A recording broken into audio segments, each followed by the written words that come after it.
Saying hi to everybody. Hopefully this video helps you guys out trying to do your air ride suspension in the '01 Lincoln Town Car. How to get your air out without damaging the sacs. I've seen guys drill holes in it, and if you put brand new sacs in it and it's leaking and you're trying to figure out the problem, obviously you don't want to be drilling holes in a brand new sac. So the way that I found out how to bleed it is this is about the only way. You got the air compressor up in the front of the vehicle, and here's your air connection.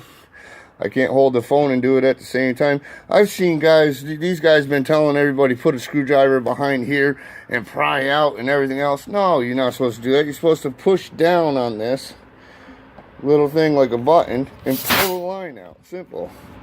Yeah, you're not supposed to pry anything. So I don't know what people are talking about, but this is the main line here that goes to the back of the air sacs.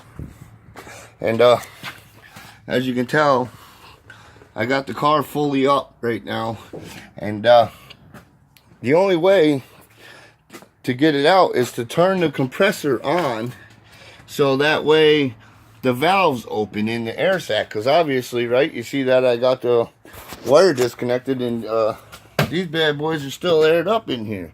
So this is how you do it. You turn the car on, and obviously you see right now there's nothing coming out, and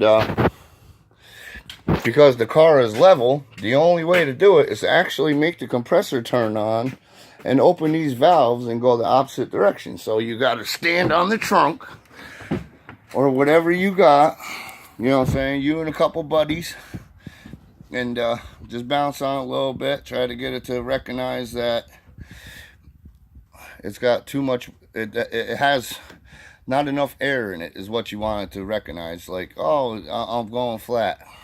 So that way these valves and stuff turn on. I mean, I've been looking online forever, and I haven't seen anybody do this.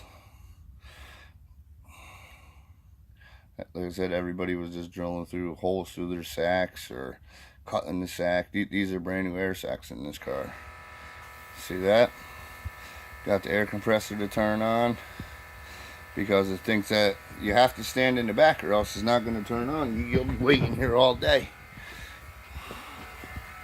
So now it's thinking that it's low. It's blowing out air from the compressor, and it's coming out this little hole. So now, in a couple minutes here, this will be all the way down on the ground, so you can service your air sacs without putting holes in them or whatever you got to do. So I figured I'd show you guys how to bleed out an air suspension system without poking holes in your stuff, and hopefully get the job done right the first time. Obviously I didn't. I just got to go through. I see it leaking in a couple places. But hopefully this was helpful. Hope you enjoyed.